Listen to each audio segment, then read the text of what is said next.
बिस्मिल्लाहिर्रहमानिर्रहीम रब्बि इश्रह ली सदरी व यस्सिर ली अमरी वाहलुल उक़दतम मिन लिसानी यफ़क़हू क़ौली। अस्सलाम वालेकुम स्टूडेंट्स, आज आईक्यूपी में हम लोग करेंगे derivation of Schrodinger wave equation. इससे पहले हम लोगों ने बेसिक चीज़ें पढ़ ली थी। आपको पता है, मैंने आपको बताया था लास्ट हम लोगों ने लेक्चर में वेव फंक्शन किया था, और इसी तरह हम लोगों ने प्रोबेबिलिटी डेंसिटी, ये वेव फंक्शन का स्क्वायर था, ये किया था। तो ये चीज़ें आपके जहन में होपफुली होंगी। तो श्रोडिंगर वेव इक्वेशन जो है, जब जैसे आपको पता है कि जब पार्टिकल से एसोसिएटेड वेव का जिक्र हुआ, यानी आपकी मैटर वेव्स की बात आई, तो फिर उस वक़्त ये क्वेश्चन अराइज़ हुआ कि मैटर वेव्स, अगर आप मैटर को कहते हैं कि वो एज वेव बिहेव करता है, तो उस वेव की इक्वेशन क्या होगी। ठीक है ना।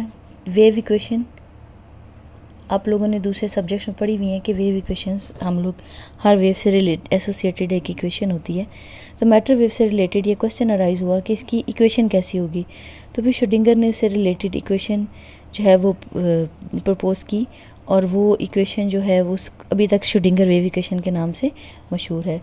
तो हम इस इक्वेशन की डेरिवेशन करेंगे आज। इसके दो पार्ट हैं। एक इसका पार्ट है टाइम डिपेंडेंट,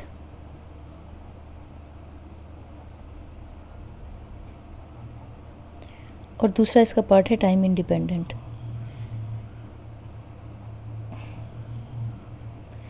तो अभी हम पहले टाइम डिपेंडेंट पार्ट करेंगे और उसके बाद हम टाइम इंडिपेंडेंट पार्ट करेंगे। टाइम डिपेंडेंट जिससे आपको समझ आ जाती है कि टाइम जिस पे यानी डिपेंड करती है, जो पार्ट टाइम पे डिपेंड करता है, जिसमें टाइम फैक्टर जो है वो इन्वॉल्व होता है, वो टाइम डिपेंडेंट होगा। अच्छा, सबसे पहले तो ये कि एनर्जी, हम इक्वेशन बिल्कुल बेसिक इक्वेशन से शुरू करेंगे। एनर्जी की इक्वेशन, टोटल एनर्जी आपके पास होती है potential energy plus kinetic energy. तो आप ये देखें, हम लोग इसको क्वांटम ऑपरेटर की फॉर्म में लिखेंगे। वो भी आपको याद होगा कि क्वांटम ऑपरेटर्स हम अपने पिछले लेक्चर में कर चुके हैं। क्वांटम ऑपरेटर की फॉर्म में अगर आप लिखें तो आपके पास काइनेटिक जो है, काइनेटिक एनर्जी वो आपके पास थी, ये हमने निकाली थी, और प्लस पोटेंशियल एनर्जी को हम इसी तरह लिख देंगे। ये आपको कंफ्यूज ना करें मैं इसको। ठीक है, ये काइनेटिक एनर्जी है आपकी क्वांटम ऑपरेटर की फॉर्म में, और ये पोटेंशियल एनर्जी में एज इट इज़ लिख देंगे। ठीक है। तो अब आपको पता है कि ये आपके पास है मोमेंटम। तो इसको हम लोग, मोमेंटम को भी हमने क्वांटम ऑपरेटर्स की फॉर्म में किया था। वो हम देखते हैं कि इसका एक्स कंपोनेंट, इसका वाई कंपोनेंट और इसका z component. Minus iota h cut partial over partial x. Y component था इसका minus iota h cut partial over partial y, और जेड कंपोनेंट था minus iota h cut partial over partial z. ठीक है, ये इनके एक्स वाई और z component हैं मोमेंटम के।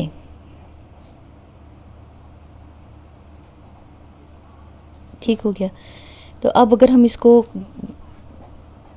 ऐड करके लिखते हैं मोमेंटम के इसको, तो फिर आप कह सकते हैं ना, P x i plus P Y j plus P Z के। ये वेक्टर फॉर्म में हमने लिख दिया। अब यहाँ पर आप ये ऑपरेटर्स की वैल्यूज़ पुट कर दें, तो सब में माइनस आयोटा एच कट है, माइनस आयोटा एच कट बाहर रहने देते हैं, और ये आपके पास आ जाएगा partial over partial x i plus partial over partial y j plus partial partial z के। तो ये आपके पास फॉर्म जो है मोमेंटम, आपके पास क्वांटम ऑपरेटर की फॉर्म में ये आ गया। अच्छा, आप ये जो है, ये चीज़ आपको पता है कि इसको हम डेल कहते हैं। ठीक है, तो इसको आप लिख सकते हैं minus iota h cut into del, और ये इसके ऊपर यहाँ पे भी हम ये करेंगे क्योंकि ये आप वेक्टर फॉर्म में लिख रहे हैं। ठीक हो गया। तो ये आपने पी लिख दिया ऑपरेटर की फॉर्म में, क्वांटम ऑपरेटर की फॉर्म में पी लिख दिया। अब हमें पी स्क्वायर भी चाहिए, यहाँ पे पी स्क्वायर यूज़ हो रहा है, तो वो किसके इक्वल होता है, पी डॉट पी। ठीक है, ये आपको पता है कि किसी वेक्टर का स्क्वायर जो है वो डॉट इस फॉर्म में होता है, और अगर आप इसको लिखेंगे minus iota h cut dot minus iota h cut del, तो ये आपके पास आ जाएगा simple minus h cut square del square. और ये पता है आपको डॉट प्रोडक्ट जो है वो आपके पास स्केलर फॉर्म में आ जाता है। ठीक है, तो ये आपके पास हमारे पास पी स्क्वायर आ गया। ये हमें इस इक्वेशन में पी स्क्वायर चाहिए। चलिए आगे देखते हैं।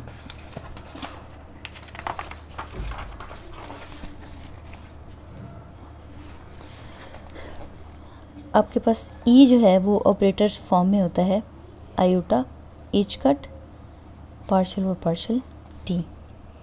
इसको थोड़ा सा रीअरेंज कर लेते हैं क्योंकि हमें ज़रा अपनी आसानी के लिए थोड़ी सी हम इसकी शक्ल चेंज कर लेते हैं। पार्शियल बाय पार्शियल टी, ये हमने क्या किया, आयोटा से मल्टीप्लाई और आयोटा से ही डिवाइड कर दिया।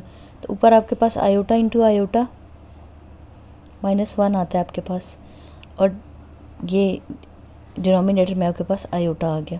ठीक है, तो ये इस फॉर्म में हमने ई को लिख लिया, ई की ऑपरेटर फॉर्म में हमने लिख लिया। अच्छा, अब क्या है कि हम लोग ये इक्वेशन पी स्क्वायर की और ई की वैल्यूज़ जो हमने पहले इक्वेशन लिखी थी, हमारे पास ई जो था that is equal to kinetic energy plus potential energy, p square 2m था प्लस वी था। तो यहाँ पे हम लोग अगर वैल्यूज़ पुट कर दें ऑपरेटर फॉर्म में जो हमने किया है, तो ये आपके पास आ जाएगा minus h cut over iota partial और पार्शियल टी, और राइट साइड पे आपके पास है माइनस एच कट स्क्वायर, अभी हमने पी स्क्वायर निकाला था, del square divided by 2m already मौजूद है प्लस v। तो ये आपके पास है ऑपरेटर्स इक्वेशन। आप ये देख लें कि इसमें हमने ऑपरेटर्स हैं सारे आपके पास, ये आपके पास ऑपरेटर इक्वेशन आ गई। अब ऑपरेटर जो है वो किसी फंक्शन के ऊपर हम लोग ऑपरेट करवाते हैं। ठीक है, यहाँ पर ये ऑपरेटर इक्वेशन अगर हम आपके वेव फंक्शन साई के ऊपर ऑपरेट करवा दें तो फिर उसके बाद हमारे पास फिर साई से रिलेटेड इन्फॉर्मेशन आ जाएगी और हमारे पास वो मैटर वेव से रिलेटेड इन्फॉर्मेशन आएगी। इन अदर वर्ड्स हमारे पास श्रोडिंगर वेव इक्वेशन आ जाएगी। तो इस ऑपरेटर इक्वेशन को हम फंक्शन जो है आपका वेव फंक्शन, इस पे ऑपरेट करवा देते हैं। Simple h cut over iota partial by partial t psi equals to minus h cut square del square psi divided by 2m minus v psi. इसको थोड़ा सा रीअरेंज कर लें, माइनस साइंस आप इधर से जो है वो कैंसिल कर दें। H cut over iota partial over partial t psi partial t equals to h cut square over 2m del square psi, ओहो ये प्लस था, यहाँ पे भी ये माइनस वी साई हो जाएगा। तो ये आपके पास आ गई श्रोडिंगर टाइम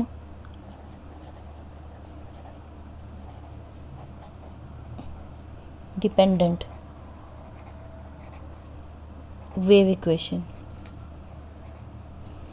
ठीक हो गया, ये आप देख रहे हैं इसमें टाइम फैक्टर आपके पास है, तो ये इसका मतलब है जो चीज़ ये टाइम इसमें फैक्टर मौजूद है, तो ये टाइम डिपेंडेंट वेव इक्वेशन आपके पास आ गई। अब सेकंड है आपके पास श्रोडिंगर टाइम इंडिपेंडेंट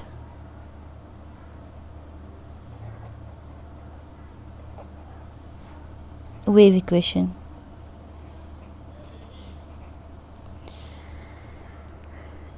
इसके लिए अब हम लोग साई को जो है ना, ये आपका जो वेव फंक्शन है साई, ये टाइम पे भी डिपेंड करता है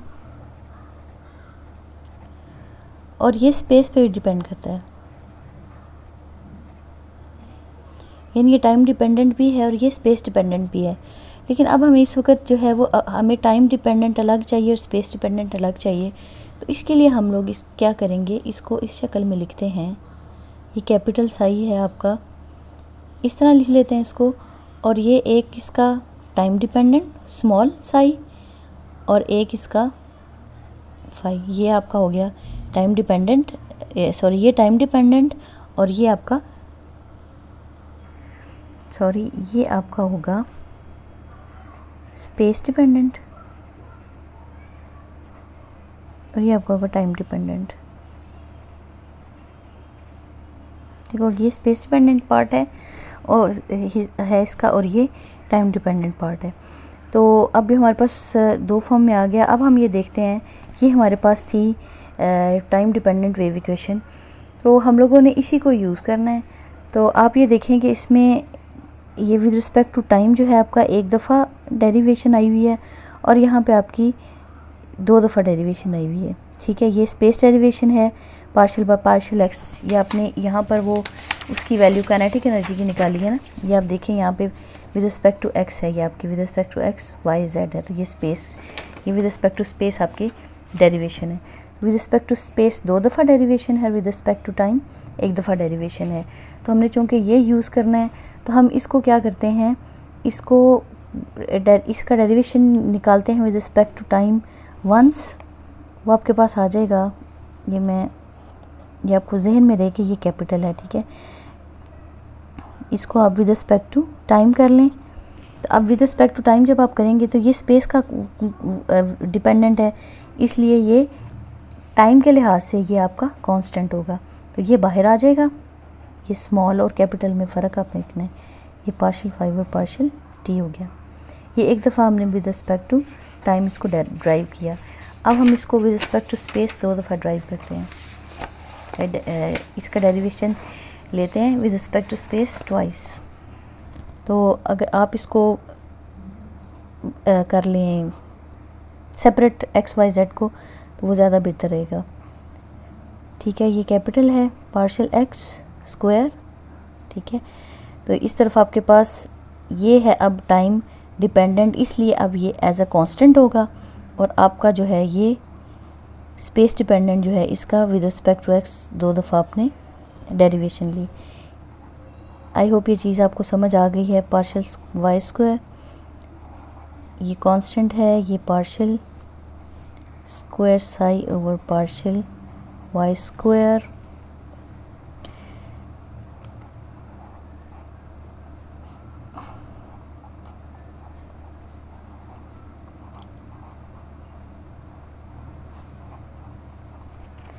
आप देख रहे हैं ना, ये इस वाली इक्वेशन को हमने, ये वाली इक्वेशन है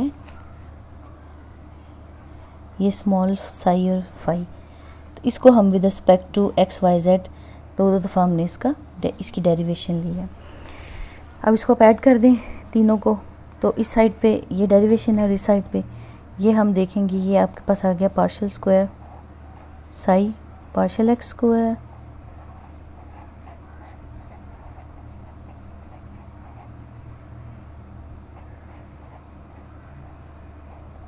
कैपिटल इज इक्वल टू, अब ये राइट वाली सारी तीनों चीज़ें आप ऐड कर लें। ठीक है, इसमें भी ये फाई जो है आपका कॉमन आ गया, तो ये आपके पास आ गया पार्शियल स्क्वायर स्मॉल वाला psi partial x square plus partial square partial y square पर साई और पार्शियल जेड स्क्वायर। ठीक है, तो ये हमने दोनों साइडें इसकी कर ली। ये आपके पास है del square psi equals to phi del square psi. ठीक है, इस फॉर्म में हमने इसको लिख दिया। अब श्रोडिंगर टाइम डिपेंडेंट इक्वेशन हमारे पास है, वो है आपके पास h cut square over iota partial square, यहाँ पे psi over partial t, sorry ये स्क्वायर नहीं है, partial psi over partial t एक तरफ है आपके पास और दूसरी तरफ है h cut square over 2m del square psi minus v psi. ये है आपके पास श्रोडिंगर टाइम डिपेंडेंट इक्वेशन है। ठीक है, ये हम लोगों ने टाइम डिपेंडेंट इक्वेशन जो है यहाँ पर लगाई। अब इसमें जो है आप लोग ये वैल्यूज़ हम लोगों ने पहले जो पार्शियल व partial T partial Sai partial T की, और ये वैल्यूज़ हम लोग यहाँ पे पुट कर देते हैं। ये आपका H cut square over iota partial Sai partial T की हमने वैल्यू क्या निकाली थी, ये हम देख लेते हैं। ये देखें partial Sai partial T, small Sai बाहर, पार्शियल फाई और पार्शियल टी। ठीक है, तो ये स्मॉल साई आपका बाहर आ गया यहाँ पे, partial phi over partial t. इस साई की जगह हम लोग बड़े वाले की जगह वैल्यूज़ लगा रहे हैं। इसके बाद आप फिर ये कैपिटल वाला भूल जाएंगे, फिर आगे स्मॉल ही चलेगा, फिर कन्फ्यूजन नहीं होगी। H cut square over 2m del square, just ये देखें डेल स्क्वायर आपके पास क्या था, यहाँ हम फाई बाहर लिख देते हैं, और ये del square psi minus v, ये आपके पास फाई और साई। ठीक हो गया, तो ये हमने वैल्यूज़ पुट कर दी। अब ये सारी जो आपके पास ये स्मॉल साई ही हैं, कैपिटल अब आपने यहाँ पे कंफ्यूज नहीं करना, इससे पहले तक हमने यूज़ किया हुआ है। ठीक हो गया, तो अब आप इसको जो है डिवाइड कर दें हम बाय फाई और साई, सिंपल करने के लिए इसको, बल्कि सिंपल भी नहीं, हम लोग चाह रहे हैं कि ये टाइम डिपेंडेंट है ना, तो यहाँ से टाइम इंडिपेंडेंट निकल जाए। ठीक है, तो ये वाले जो आपकी चीज़ें हैं ये यहाँ से निकल जाएंगी। आपके पास h cut square over iota, आपने फाई साई से डिवाइड किया, साई कैंसिल हो गया, आपके पास 1 ओवर फाई बचा। ठीक है, partial phi over partial t is equal to h cut square over 2m, यहाँ पे फिर आपका ये कैंसिल हो गया और आपके पास आ गया 1 over psi del square psi. ठीक है, माइनस वी आपके पास बच गया। अब आप ये देख लें कि ये टाइम डिपेंडेंट है, इसमें आपके पास स्पेस का कोई हिस्सा मौजूद नहीं है। ये आपके पास स्पेस डिपेंडेंट है, इसमें टाइम डिपेंडेंट कोई चीज़ नहीं है, ये स्पेस डिपेंडेंट है आपके पास। ठीक है, तो अब हम लोग ये वाला पार्ट इस पार्ट के इक्वल है, ये मैं कह सकती हूँ A is equal to B। अगर है तो इनमें से कोई एक, अगर A C के इक्वल और ये B जो है वो C के इक्वल हम लिख सकते हैं। ठीक है, ये आपने शायद थर्मोडायनामिक्स पढ़ी हो, उसमें आपने ज़ीरोथ लॉ पढ़ा था, A is equal to C, B is equal to C, तो A is equal to B होता है। ठीक है, तो अगर ये दोनों इक्वल हैं तो इन दोनों पार्ट्स को हम किसी तीसरे के इक्वल कह सकते हैं। तो वो मैं आपको बताती हूँ कि हम इसे किस तरह लिखेंगे। इस वाले पार्ट को, ये है आपके पास h cut over iota 1 over phi था, पार्शियल फाई और partial t equals to c लिख दिया आपने, और दूसरा पार्ट था आपके पास h cut square over 2m del square psi over psi minus v equals to c. ये आपके पास आ गया। इसको हम 5a कह देंगे, इस इक्वेशन को हम 5b कह देंगे। ठीक है, अच्छा ये इक्वेशन है आपके पास टाइम इंडिपेंडेंट। ठीक है, ये टाइम इंडिपेंडेंट पार्ट है ना आपका, टाइम इंडिपेंडेंट, ये पार्ट हमें चाहिए। लेकिन हम क्या करते हैं, इस पार्ट को यूज़ करके तो हम लोगों ने c की वैल्यू फाइंड आउट करनी है, यानी इसको हम यहाँ पर यूज़ करते हैं to find value of c and then we will put this value here. तो आप ये देखें, इसको हम लोग कर सकते, इस इक्वेशन को अब मैं लिखती हूँ एच कट ओवर आयोटा। ठीक है, 1 ओवर फाई है आपके पास और पार्शियल फाई है, और ये पार्शियल टी को हम दूसरी तरफ ले जाते हैं, सी पार्शियल टी, या आप सी इसको अब हमने फाई को एक तरफ कर दिया और टी को एक तरफ कर दिया। अब दोनों साइडों को आप इंटीग्रेट करें। ठीक है, ये आपके पास इंटीग्रेशन है, इसके उसमें डिनोमिनेटर में आपके पास वो पड़ा हुआ है, और ये तो अब जब आप इसकी इंटीग्रेशन करेंगे तो आपके पास आ जाएगा log ऑफ फाई। ये आपको इंटीग्रेशन बेसिक आती है। ठीक है, ये log ऑफ फाई इस तरफ आ गया आपके पास, और साथ आपके पास एच कट ओवर आयोटा तो है, और दूसरी साइड पे आपके पास आ गया सी टी। ठीक है, तो आप यहाँ पे log ऑफ फाई को इधर ही रहने दें, और यहाँ पर आप ले जाएंगे, आपके पास आ जाएगा iota over h cut c plus a, ये इंटीग्रेशन कांस्टेंट आपके पास। ठीक है, तो ये आपके पास आएगा iota over h cut c t plus a. ठीक है, अब आपने यहाँ पर इसका वो फाइंड आउट करना है। सॉरी, ये आयोटा इधर नीचे, ये ऊपर चला गया, ठीक है। यहाँ पर हमने वैल्यू ए की वैल्यू फाइंड आउट करनी है, उसके लिए हम बाउंड्री कंडीशंस लगाएंगे। यानी जब आपके पास t 0 है तो आपके पास phi log of phi equals to 0 होगा। तो ये दोनों 0 हो गए तो आपके पास a जो है वो भी 0 आपके पास आ जाएगा। तो a की वैल्यू बाउंड्री कंडीशंस लगाई, हमारे पास ये इंटीग्रेशन कांस्टेंट की वैल्यू 0 आ गई। तो हमारे पास बचा phi is equal to log of phi, ठीक है। Log of phi is equal to iota c t और एच कट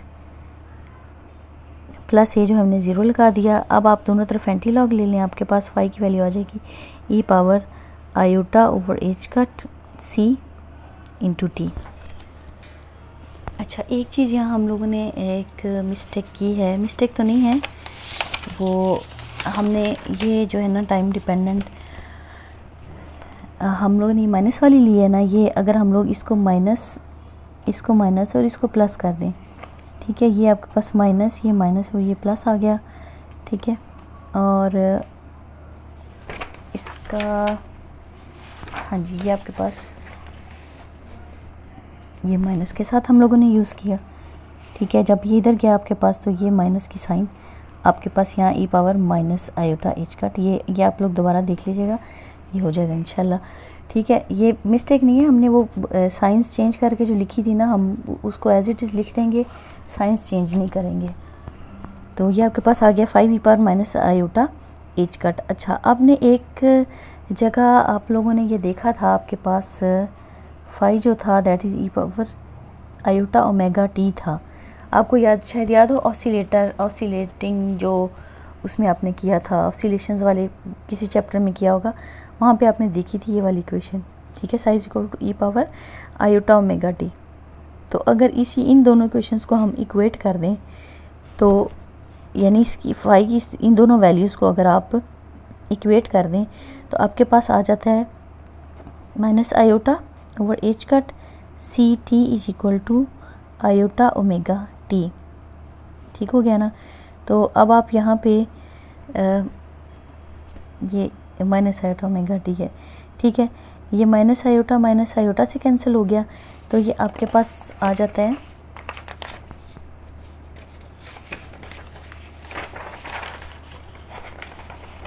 ये देखिए सी टी, बल्कि टी भी आपका दोनों साइडों पे कैंसिल हो गया, तो ये आपके पास आ जाएगा सी इज इक्वल टू ओमेगा, ठीक है। अब थोड़ा सा और जहन पे जोर डालें तो हमें पता है कि ओमेगा किसके इक्वल था, 2 पाई एफ के। ये आपने देखा था omega is equal to 2 pi f था इसी ऑसिलेशन वाले किसी उसमें वेव्स एंड ऑसिलेशन अगर आपने की हुई हैं, ठीक है। और इसी तरह एच कट जो है आपके पास that is equal to h over 2 pi है, ठीक है। तो ये आपके पास हम लोग ये c is equal to c over h cut, ये आपके पास आयोटा कैंसिल हुआ, टी कैंसिल हुआ, सी ओवर एच कट आपके पास मौजूद है, सी ओवर एच कट, ठीक है।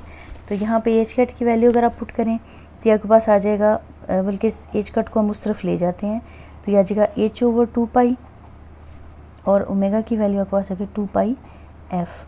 ये 2 पाई से कैंसिल, तो आपके पास सी किसका इक्वल आ जाएगा, एच एफ के इक्वल। तो आपको शायद याद हो, आपने पढ़ा हुआ है E is equal to h f. ये बात हम लोगों ने शुरू से, जब से क्वांटम शुरू किया हमने, ये हम लोग ये देखते आ रहे हैं कि E is equal to h f होता है। तो फिर आप ये ई, इसका मतलब है सी किसके इक्वल है, एनर्जी के। तो ये हमने एक्सप्रेशन निकाल लिया। अब हम इसको 5b के अंदर पुट करेंगे, जो हमने पहले इक्वेशन निकाली थी 5b टाइम डिपेंडेंट और टाइम इंडिपेंडेंट पार्ट में। ये देखें 5b जो है आपकी टाइम इंडिपेंडेंट है, इसके अंदर आपने c की वैल्यू यहाँ पर पुट कर देनी है। तो ये आपके पास आ जाएगा H cut square over 2m, फिर ये minus h cut square over 2m, ये वही मैंने आपको बताया जो माइनस साइन वाली हम चूज़ करेंगे, del square psi over psi, ठीक है, plus v is equal to ये c की वैल्यू हमने यहाँ पे पुट कर दी, ठीक है। 5b में आपने c की जगह सिर्फ e पुट कर दिया, तो ये आपके पास आ गई। अब आप इसको रीअरेंज कर सकते हैं, e को इस तरफ ले जाएं और इस तरह से करके, तो ये आप लोगों के पास जो है वो थोड़ा सा रीअरेंज कर लेते हैं। ये minus h cut square over 2m del square psi है, तो साई को अगर आप दूसरी तरफ ये वाला साई है, अगर आप e माइनस वी करें तो इसके साथ आप यहाँ पे साई ले जाएं, फिर इस e माइनस वी को आप यहाँ पर ले आएँ, तो ये आपके पास h cut square over 2m del square psi, ठीक है। और इसके साथ फिर आ जाएगा आपके पास